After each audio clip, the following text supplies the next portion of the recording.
آج ہم مکاشفہ کی کتاب کے باب نمبر 7 اور اس کی آیت نمبر 9 سے تشریح و تفسیر جو ہے شروع کریں گے۔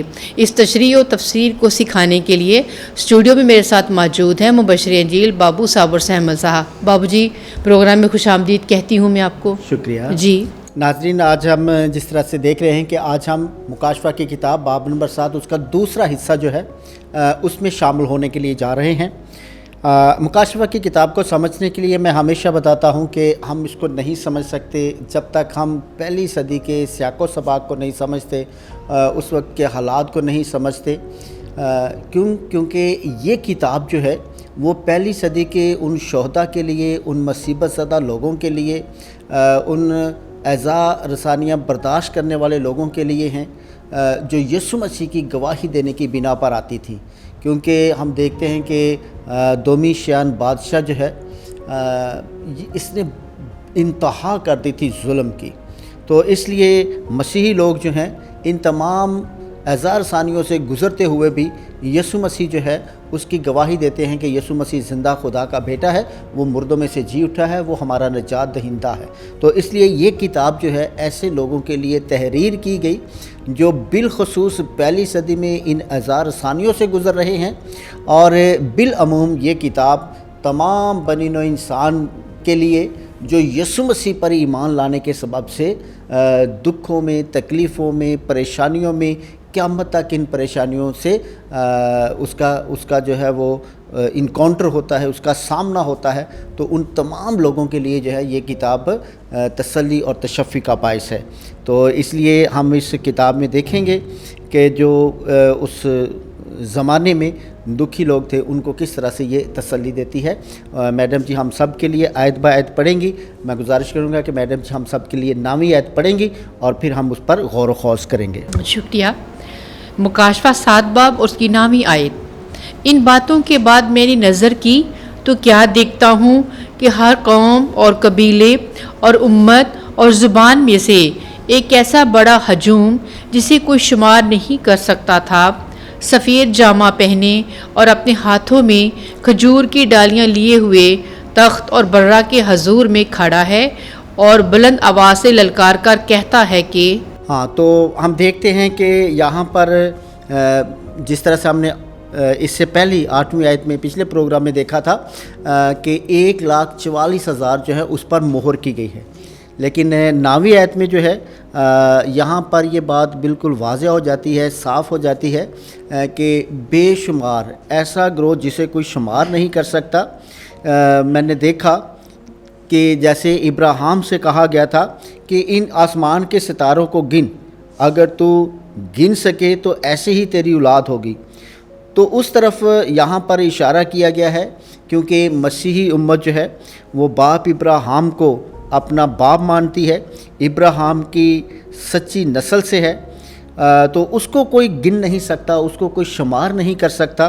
تو اس لیے یہاں پر بھی ہم دیکھتے ہیں کہ جن پر مہر کی جا رہی ہے، جو اتنا بڑا گروہ ہمیں دکھائی دیا جا رہا ہے، جو اپنے ہاتھوں میں کھجور کی ٹہنیاں لیے ہوئے برے کا گیت گا رہی ہیں، خوشی منا رہی ہیں، شادمانی منا رہی ہیں، تو یہاں پر جو ہے ہر قوم سے، ہر نسل سے، ہر طبقے سے، ہر قبیلے سے، ہر زبان سے لوگ جو ہیں وہ یہاں پر ہم دیکھتے ہیں کہ موجود ہیں۔ لیکن یہاں پر ہم دیکھتے ہیں کہ وہ سب کے سب ایک لباس میں، یعنی سفید جامہ پہنے ہوئے ہیں۔ سفید جو ہے یہ پاکیزگی کا نشان ہے، تو اس لیے ہم دیکھتے ہیں کہ یہاں پر پاک ہیں، کسی پر جو ہے وہ داغ اور دھبا نہیں ہے گناہ کا، بلکہ سب کے سب پاک ہیں۔ سفید سے مراد پاک ہیں، سب کے سب پاک ہیں، گناہ کے داغ اور دھبوں سے پاک کیے گئے ہیں۔ اور یہ پاکیزگی جو ہے یہ برے سے ہمیں حاصل ہوتی ہے، برے کے خون سے ہمیں ملتی ہے، اور برے کے خون سے جو وہ پاک کیا جاتا ہے۔ تو اس لیے اس میں شامل ہونے کے لیے جو فتح کا نعرہ گا رہا ہے گروہ، اس گروہ میں شامل ہونے کے لیے بہت ضروری ہے کہ آپ کو جو ہے وہ پوشاک پہننی ہے، سفید پوشاک۔ ہم دیکھتے ہیں نا ایک ضیافت میں، یسوع مسیح کے ایک مثال دیتے ہیں کہ ضیافت میں ایک آدمی جو ہے وہ پوشاک کے بغیر تھا تو اس کو نکال دیا گیا، نکال دیا گیا. تو اس لیے پوشاک جو ہے وہ بھی خدا ہی دیتا ہے, اس مالک نے ہی پوشاک کا اعلان کیا تھا, تو اس لیے وہ پوشاک نہیں لے پاتا, اسے پوشاک نہیں ملتی یا وہ پوشاک تک نہیں پہنچتا, تو اس لیے اس کو ضیافت سے ہی باہر نکال دیا جاتا ہے.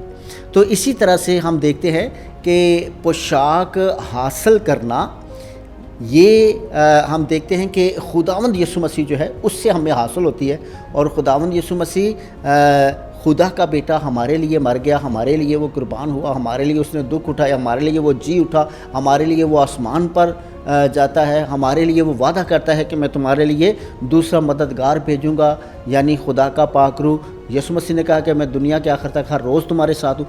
اگر کوئی اس کو پہچان جاتا ہے, ان سچائیوں کو قبول کرتا ہے, ان سچائیوں کے متحد اپنی زندگی کو آگے بڑھاتا ہے, تو برے کے خون سے, اس کی قربانی سے وہ پاکیزگی کا لباس پاتا ہے.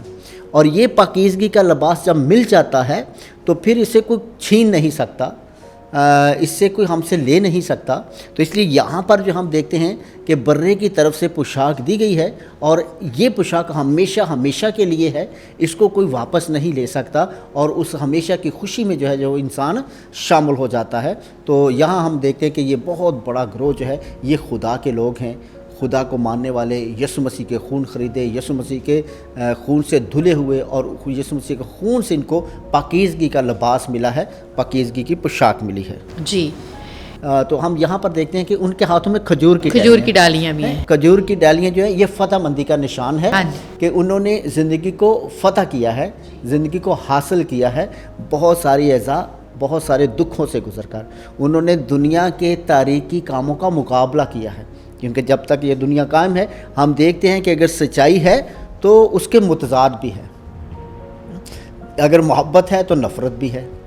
تو اس لیے اگرچہ یسوع مسیح خدا کا بیٹا روشنی ہے, تو تاریکی سے اس کو مقابلہ بھی کرنا پڑتا ہے جو اس سچائی کو قبول کرتا ہے. تو جنہوں نے اس سچائی کو قبول کر کے اس کی گواہی دی ہے, مقابلہ کیا ہے, اس نے فتح کیا ہے. اور ٹہنیاں جو ہیں یہ فتح مندی کا, برگزیدوں کے فتح کا علامت ہے کہ یہ سب فتح کر کے آئے ہیں, تاریکی کا مقابلہ کر کے آئے ہیں, اور بیٹے کے خون سے انہوں نے اس پوشاک کو خریدا ہے. جی. آیت نمبر 10, نجات ہمارے خدا کی جو تخت نشین ہے اور برا کی ہے. ہاں, تو یہ ساری نجات جو ہم باتیں کر رہے تھے, اس کی گواہی دی جا رہی ہے کہ یہ ساری کی ساری نجات جو ہے یہ برے سے ہے, یہ جو تخت پر بیٹھا ہے اس کے وسیلے سے ہے, کیونکہ اس نے ہمارے لیے یہ فتح حاصل کی ہے, اور اس کے وسیلے سے ہم نے فتح پائی ہے. کیونکہ آج بھی جب ہمارا ایمان ہے کہ جو ایماندار ہیں جب وہ غالب آتے ہیں تو وہ اپنی قدرت سے غالب نہیں آتے, وہ شامل ہیں, لیکن صرف ان کی اپنی قدرت اور اپنی طاقت نہیں ہے, بلکہ روح کی طاقت, اور خدا ہمارے ساتھ شامل ہے, وہ ہمیں طاقت دیتا ہے, قوت دیتا ہے, تاکہ ہم تاریکی اور اندھیرے کے کام جو ہیں, جو پسپا کرنے والے کام ہیں, جو انسانیت کو گرا دینے والے ہیں, جو انسانیت کے چہرے کو مسخ کرنے والے ہیں, ہم چہرے کو نکھار سکتے ہیں وہ خدا کی قدرت سے, خدا کے پاک روح سے, اور خدا کی دی ہوئی قوت سے. تو اس لیے یہ ساری قوت کا سرچشمہ, طاقت کا سرچشمہ, سچائی کا سرچشمہ تخت نشین ہے جس نے ہمارے لیے زندگی کو فتح کیا ہے, اور برا ہے جو ہمارے لیے قربان ہوا ہے. اور سب فرشتے اس تخت اور ان بزرگوں اور ان چاروں جانداروں کے ارد گرد کھڑے ہیں. پھر وہ تخت کے آگے منہ کے بل گر پڑے اور خدا کو سجدہ کیا. ہاں, تو یہاں پر ہم دیکھتے ہیں کہ چاروں جاندار, جس طرح ہم چار کا عدد جو ہے وہ پوری کائنات کے لیے لیا جاتا ہے, تو پوری کائنات, فرشتے اور سب کے سب اس برا کے سامنے گرتے ہیں, سجدہ کرتے ہیں. برا کے سامنے گرنا, اسے سجدہ کرنا, اس کا مطلب یہ ہے کہ برا جو ہے وہ خدا ہے, کیونکہ وہ خدا ہے اور خدا کی صفات ہیں, خدا کی قدرت ہے, اور وہ خود خدا ہے. تو اس لیے اس کو الہی, اس کی الہی عزت اور تعظیم جو ہے, قدرت جو ہے, اس کو قبول کیا جا رہا ہے, اور منہ کے بل گر کر اسے سجدہ کیا جا رہا ہے. اور پھر آواز آتی ہے آمین. آمین. آمین کا مطلب ہے کہ ایسا ہی ہے, ایسا ہی ہو. یعنی کہ جو کچھ ابھی ہم نے بیان کیا کہ وہ خدا ہے، ہاں وہ خدا ہے، ہاں ایسا ہی مانا جائے، ایسا ہی قبول کیا جائے کہ وہ خدا ہے. اور اس کو ہم کہتے ہیں کہ یہ آسمانی لتوریہ ہے. آسمان پر یہ سب کچھ ہوتا ہے، خدا کی حضوری میں یہ سب کچھ ہوتا ہے، اور وہاں پر جو ہے یہ لتوریہ ادا کیا جاتا ہے. اور ایک لتوریہ ہم دیکھتے ہیں اپنے گرجا گھروں میں جب ہم اتوار کو جاتے ہیں یوخرست کی قربانی میں شامل ہوتے ہیں، تو یہ زمین والوں کا لتوریہ ہے. اور یہاں پر ہمیں آسمانی لتوریہ جو وہ سکھایا جا رہا ہے، اور آسمانی لتوریہ میں بھی ہمیں بتایا جا رہا ہے کہ برہ جو ہے وہ خدا ہے، اور زمین پر جو لتوریہ ہوتا ہے اس میں بھی ہم یہی دیکھتے ہیں کہ ہمارے لیے قربان ہونے والا، ہمارے لیے مردوں میں سے چیرنے والا وہ برہ ہے. تو اس لیے یہ آسمان کا لتوریہ ہمیں دکھایا جا رہا ہے، اور زمین پر ہم آسمانی لتوریہ جو ہے اس کی روز روز گرجا گھر میں جا کر اس کی یاد کرتے ہیں، اس کی تجدید کرتے ہیں. تو یہ آسمان پر لتوریہ ہے، اور ویسا ہی زمین پر لتوریہ انسان جو ہے وہ بھی ادا کرتے ہیں. صحیح. اور کہا آمین. برکت اور تمجید اور حکمت اور شکر اور عزت اور قدرت اور قوت عبدالباد تک ہمارے خدا کو حاصل ہے. آمین. ہاں تو آمین یعنی ایسا ہے. کیسا ہے؟ یعنی برکت، تمام برکات کا سرچشمہ، جہاں سے تمام برکات نازل ہوتی ہیں، تمام برکات نکلتی ہیں، اور پھر انسانوں کے وسیلے سے انسانوں پر یہ برکتیں جو ہیں وہ نازل ہوتی ہیں، دی جاتی ہیں. لیکن مرکز وہ برہ ہے، مرکز تخت نشین ہے، مرکز خدا ہے، اور خدا سے ہی یہ سب کچھ نہیں، اور وہی تمجید کے لائق ہے. وہ حکمت والا ہے، حکمت کا مرکز ہے، سرچشمہ ہے، اور اسی کا شکر ادا کیا جائے.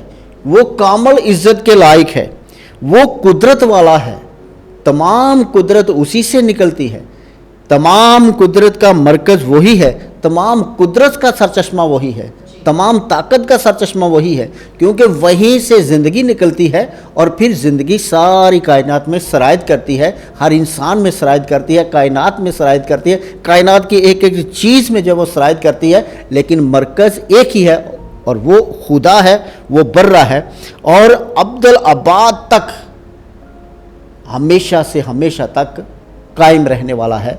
اس لیے اسی کو یہ سب کچھ جو ہے وہ حاصل ہے، اور اس طرح سے یسوع مسیح جو ہے اس کو خدا کے طور پر جو ہے وہ قبول کیا جاتا ہے، اور آمین کہا جاتا ہے کہ ہاں ایسا ہے، یہ تمام سچائیاں اسی سے ہیں، اور ایسا ہی ہو. جو نہیں مانتے وہ بھی مانے کہ ایسا ہی ہو، تاکہ وہ سب کے سب اس میں شامل ہو سکیں. اور مسیحی امت جو ہے مانتی ہے کہ ایسا ہے، اور سب کے لیے کہ ایسا ہی ہو، یعنی کہ سب کے سب جو ہیں وہ اس میں شامل ہو جائیں. تو آمین کا مطلب ایسا ہی ہے اور ایسا ہی ہو. آیت نمبر 13.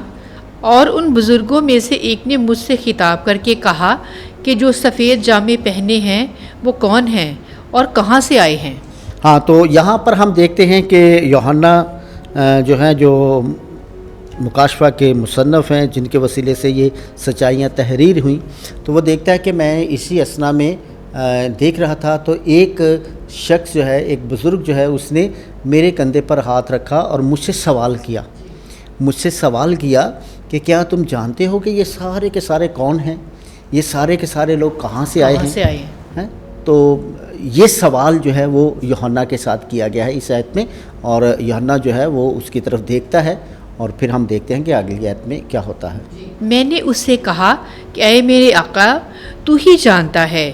تو اس نے مجھ سے کہا کہ یہ وہ ہیں جو بڑی اذیت میں سے نکل کر آئے ہیں، اور جنہوں نے اپنے جاموں کو برے کے خون میں دھویا ہے اور انہیں سفید کیا ہے. ہاں جیسے ہم دیکھ رہے تھے نا کہ برے کے خون سے یہ سارے پاک کیے گئے ہیں. تو یہاں پر ہم دیکھتے ہیں کہ یوحنا جو ہے وہ ایک دم سے اس کی طرف دیکھتے ہیں اور کہتے ہیں کہ اے جناب، مجھے کیا معلوم کہ یہ سب کہاں سے آئے ہیں، میں نہیں جانتا کہ یہ سب کہاں سے آئے ہیں. تو پھر وہ اسے جواب دیتا ہے، کہتا ہے کہ یہ وہ لوگ ہیں جو دومیشیان کی ہزار ثانیوں سے گزر کر آئے ہیں، بڑی اذیتوں سے گزر کر آئے ہیں.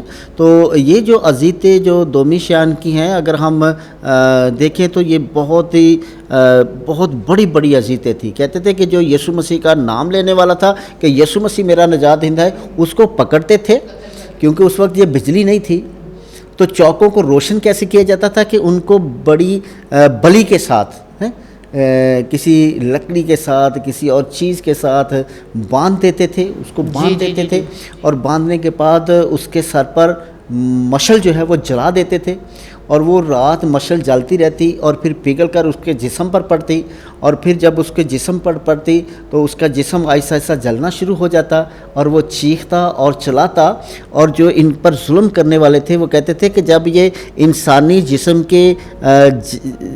کے جلنے سے جو سمیل آتی ہے وہ اس سمیل سے خوش ہوتے تھے کہ ہم یسوع مسیح کے جو پیروکار ہیں اس کو ختم کر رہے ہیں۔ پھر کہا جاتا ہے کہ ان کو درندوں کے سامنے، بڑے جانوروں کے سامنے، شیروں کے سامنے پھینک دیا جاتا تھا اور وہ اسے نوچ نوچ کر کھاتے تھے۔ پھر کہتے ہیں کہ ایسی سزائیں تھی کہ جو بڑے جانور ہیں بیل وغیرہ، ان کی کھال جو ہے، ان کھال کے اندر انسان کو زندہ سی دیا جاتا اور پھر اس کو باہر پھینک دیا جاتا، دھوپ میں باہر پھینک دیا جاتا کہ جیسے جیسے وہ کھال سوکھتی تھی، اکڑتی تھی، لوگ جو ہیں وہ اپنی سسکیاں لے کر اس کے اندر مر جاتے تھے۔ تو پھر جلتے ہوئے کھولتے ہوئے تیل کے کڑاہے میں ان کو ڈال دیا جاتا۔ ایسی اذیتیں دی جاتی تھیں کہ آج اگر دیکھا جائے تو انسان کے رونگٹے کھڑے ہو جاتے ہیں۔ جرم کیا تھا؟ سچائی کی گواہی دینا۔ سچائی کیا ہے؟ یسوع مسیح زندہ خدا کا بیٹا ہے جو مردوں میں سے جی اٹھا۔ یسوع مسیح زندہ خدا کا بیٹا ہے جو بنی نوع انسان کے لیے قربان ہوا۔ یسوع مسیح زندہ خدا کا بیٹا ہے جس نے آدم کی نسل کے تمام گناہ اپنے اوپر رکھے اور کلوری کی طرف صلیب اٹھا کر چلتا تھا، اور جب وہ مردوں میں سے جی اٹھا تو لوگوں نے گواہی دی کہ وہ ہمارا خدا ہے، وہ جلال کا مالک ہے۔ یہ ہے وہ عمل، یہ ہے وہ گواہی، یہ ہے وہ ایمان جو رکھتا ہے وہ برے کے خون سے پاک کیا جاتا ہے۔ تو اس لیے ہم دیکھتے ہیں کہ لباس جو ہے وہ سفید ہے، لیکن سفید کس سے ہو رہا ہے؟ یسوع مسیح کے برے کے خون سے۔ تو خون تو سفید نہیں ہوتا، لال رنگ کا ہوتا ہے، لیکن یہاں پہ لکھا ہے کہ وہ سفید کیے گئے ہیں، یعنی پاکیزگی۔ اس کا عمل جو ہے وہ پاکیزگی سے ہے۔ یہاں جو سفیدی کا عمل ہے وہ پاکیزگی سے ہے کہ وہ پاک ہیں، گناہ کے دھبوں سے پاک ہیں، اور برے کے خون نے اس کے سارے جو گناہوں کے داغ اور دھبے ہیں وہ مٹا دیے ہیں، اور اس لیے اب وہ اس ہجوم میں شامل ہیں اور وہ بڑی اذیتوں سے گزر کر آئے ہیں۔ تو جیسے میں نے آپ کو بتایا کہ مکاشفہ کی کتاب بالخصوص پہلی صدی میں ان اذیتوں سے گزرنے والے لوگوں کے لیے تسلی کے لیے لکھی گئی، اور بالعموم قیامت تک جو بھی شخص یسوع مسیح کو قبول کرتا ہے اور اس کو کسی بھی طرح سے سچائی کے خلاف مقابلہ کرنا پڑتا ہے یا اس سچائی کی بنا پر وہ دکھوں سے گزرتا ہے، تو اس کے لیے یہ تسلی ہے کہ وہ برے کے خون سے پاک کیا جاتا ہے اور وہ فردوس میں جلال کا وارث ہوگا۔ تو اس لیے جب ہم اس کو سمجھتے ہیں پھر ہمیں مکاشفہ کی جو ہے وہ اچھے طریقے سے سمجھ آتی ہے کہ یہ کیوں لکھی جا رہی ہے۔ اس کتاب میں بار بار جو ہے وہ تسلی آئے گی، تشفی آئے گی، انعام کی بات آئے گی، جلالی زندگی کی بات آئے گی۔ تو یہاں پر بھی ہم دیکھتے ہیں کہ ایماندار جو دکھوں سے نکل کر آئے ہیں وہ خدا کے حضور میں جلالی ہیں۔ ہاں جی، 15ویں آیت، اسی سبب سے یہ خدا کے تخت کے سامنے ہے اور اس کی ہیکل میں رات دن اس کی عبادت کرتے ہیں۔ جو تخت نشین ہے وہ اپنے خیمے کو ان کے اوپر تانے گا۔ ہاں، تو یہاں پر ہم دیکھتے ہیں کہ یہ وہ ہیں، یہ ہم نے سیکھا کہ وہ کون ہیں جو یسوع مسیح کے پیروکار جنہوں نے یسوع مسیح کو اپنا نجات دہندہ قبول کیا ہے، وہ دکھوں سے گزر کر آ گئے ہیں۔ اب جب یہ دکھوں سے نکل کر آ گئے ہیں تو اب خدا کی حضوری میں ہیں۔ کیونکہ پہلی صدی میں جیسے آج کل بھی بہت زیادہ سوال کیا جاتا ہے کہ موت کے بعد کیا ہوگا۔ کچھ لوگ جو ہیں وہ قیامت پر، جلال پر ایمان رکھتے ہیں، کچھ لوگ نہیں رکھتے۔ تو یہ پہلی صدی میں بھی سوال تھے کہ ٹھیک ہے یسوع مسیح آئے گا، ہم تو اس کے ساتھ چلے جائیں گے، لیکن جو ہمارے آباء و اجداد ہیں، جو ہمارے بہن بھائی ہیں، جو یسوع مسیح کے نام پر جو ہے جن کو قتل کیا جا رہا ہے، جن کو جانوروں کے سامنے پھینکا جا رہا ہے، درندوں کے سامنے پھینکا جا رہا ہے، جن کے جسموں کو زندہ جلایا جا رہا ہے، ان کا کیا ہوگا؟ وہ کیوں اپنی جان دیں؟ ان کو جان دینے کے بعد کیا ملے گا؟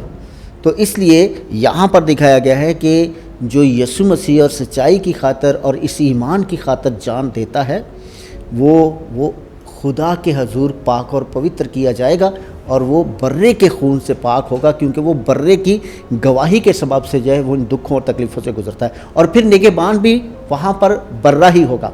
یہاں پر لکھا وہ برے کے حضور میں ہیں، برہ ہر لمحہ ان کے ساتھ ہے، وہ برے کی پاکیزگی کو محسوس کر رہے ہیں، برے کو دیکھ رہے ہیں، اور برہ ان کا نگہبان ہے۔ وہ برہ جو ہر طرح سے قوت کا سرچشمہ ہے، مرکز ہے، قدرت والا ہے، طاقت والا ہے، اور جو زندگی کی فراوانی کا مرکز ہے، وہ ان کا نگہبان ہے، اور وہ اس کے ساتھ ہیں، اور وہ برہ ان کے ساتھ ہے۔ جی 16ویں آیت، یہ پھر نہ تو کبھی بھوکے ہوں گے اور نہ پیاسے، اور نہ ان پر کبھی دھوپ پڑے گی اور نہ گرمی۔ ہاں، تو یہ ہم دیکھتے ہیں کہ جب وہ خیمہ ان پر تانا گیا ہے، جب وہ اس کے ساتھ ہیں، جب برہ ان کا نگہبان ہے، تو کیسے ان کو کوئی دکھ ہو سکتا ہے، کیسے پھر ان کی آنکھوں میں آنسو ہو سکتا ہے۔ تو اس لیے برہ جو ہے ان کا محافظ ہے۔ اگر ہم اسی کو ایک بار دیکھنا چاہیں تھوڑا سا، تو ہم دیکھ سکتے ہیں حزقیل کی کتاب، پہلے ہم نکالیں اخبار کی کتاب، اخبار کی کتاب اس کا 26واں باب، اس کی 11 اور 12 آیت۔ اور میں اپنا مسکن تمہارے درمیان قائم کروں گا اور تمہیں چھوڑ نہ دوں گا، اور میں تمہارے درمیان چلوں پھروں گا اور تمہارا خدا ہوں گا اور تم میرے لوگ ہوں گے۔ ہاں، تو یہ ہم دیکھتے ہیں کہ یہ پیش نشان ہے، یعنی یسوع مسیح سے جو پہلے نبیوں کا کلام ہے وہ پیش نشان ہے حقیقتوں کا۔ تو ابھی ہم مکاشفہ ہمیں حقیقت دکھا رہا ہے کہ یہ کچھ ہوگا، تو نبی ہمیں دکھا رہے ہیں، یہ پیش گوئی ہم کہتے ہیں کہ یسوع مسیح سے پہلے پیش گوئی کی گئی کہ یہ ایسا ہوگا۔ تو اب روبرو خیمہ اترا ہے، اور روبرو اس کے لوگ جو ہیں وہ یہ خدا کو دیکھ رہے ہیں۔ اگر ہم اور اس کو صاف طور پر سمجھنا چاہیں تو حزقیل نبی کی کتاب اس کا 37واں باب، اس کی 27ویں آیت، اور میرا مسکن ان کے ساتھ ہوگا اور میں ان کا خدا ہوں گا اور وہ میری امت ہوں گے۔ ہاں، تو یہاں پر ہم دیکھتے ہیں کہ یہ بھی وعدہ پورا ہو جاتا ہے کہ وہ خدا کی حضوری میں، وہ خدا ان کا ہے، وہ خدا کے ہیں۔ ہم بھی اس زمین پر رہتے ہوئے، جیسے پولس کہتا ہے کہ ہم جلا وطن تو ہیں، لیکن خدا ہمارے ساتھ ہے۔ اس کے ہمارے ساتھ ہونے سے یہ ہمارا وطن بن گیا، اور جلالی صورت میں جب ہم ہوں گے تو پھر ہم اپنے وطن میں ہوں گے، جہاں پر پھر موت نہ ہوگی، غم نہ ہوگا، آہ و نالہ نہ ہوگا۔ اور یہاں پر بھی ہمیں یہی دکھایا گیا ہے 16ویں آیت میں کہ وہاں پر نہ بھوک ہوگی، نہ پیاس ہوگی، نہ ان کو گرمی لگے گی، نہ کسی طرح سے بھی کوئی مصیبت جو ہے ان کے قریب نہیں آئے گی، اور نہ ہی کسی طرح کی ان کو کوئی تکلیف ہوگی۔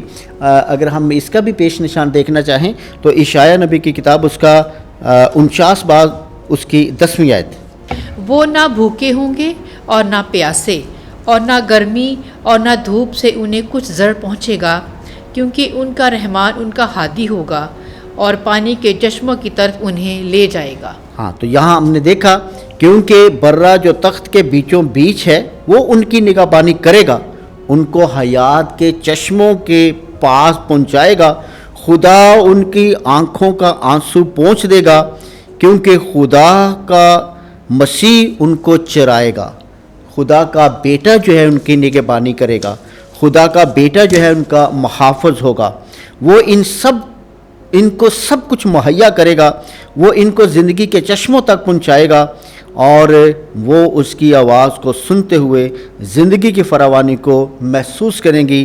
پھر رونا جاتا رہے گا، غم دور ہو جائے گا، دکھ مٹ جائے گا، اور وہ ہمیشہ کی زندگی میں ہمیشہ سے ہمیشہ تک خوش رہیں گے۔ تو یہاں پر ہم دیکھتے ہیں کہ جیسے میں نے بتایا کہ 2 پیٹل چلتے ہیں، ایک ایمانداروں کے لیے خدا محافظ ہے، خدا بچانے والا ہے، خدا اپنے حضور میں زندگی کو دینے والا ہے، حفاظت کرنے والا ہے۔ لیکن جو خدا کے لوگوں کو ستاتے ہیں، جو خدا کے حضور میں کھڑا ہوتے ہیں، جو خدا کی برابری کرنا چاہتے ہیں، وہ پسپا ہو جائیں گے، وہ گر جائیں گے۔ ان کے لیے تو ہم نے دیکھا تھا کہ مکاشفہ کی کتاب میں ایک ہمارے پاس حوالہ آتا ہے کہ وہ پہاڑوں سے کہیں گے کہ ہم پر گر پڑو، ہم یہ دن نہیں دیکھ سکتے، ہم یہ جاہ و جلال برداشت نہیں کر سکتے۔ لیکن ایمانداروں کے لیے تو وہی لمحہ خوشی اور شادمانی کا بھی ہوگا۔ تو اس لیے چونکہ یہ ایمان کی کتاب ہے، ایمان میں مضبوط اور ایمان کی تجدید کی کتاب ہے، تو اس لیے میں گزارش کروں گا ناظرین، آپ ضرور آپ وقت تو ہمارے ساتھ گزارتے ہیں، اگر آپ پلیز ساتھ بائبل بھی لے لیں گے تو آپ اور زیادہ آسودگی محسوس کریں گے، اور زیادہ جو ہے وہ تسکین محسوس کریں گے، اور زیادہ جو ہے وہ آپ برکت پائیں گے۔ شکریہ۔ جی ناظرین، ہمیں امید ہے کہ آج کے پروگرام کے حوالے سے آپ کو بہت برکت ملی ہوگی اور آپ کی پیاسی روحوں کو تسکین ملی ہوگی۔ ہماری دعا ہے کہ خدا کا فضل اور رحم ہمیشہ آپ پر اور آپ کے گھرانوں پر ٹھہرا رہے، اور آپ 30 گنا، 60 گنا، 70 گنا اور 100 گنا پھل لا کر خداوند کے نام کو جلال دے سکیں۔ آمین۔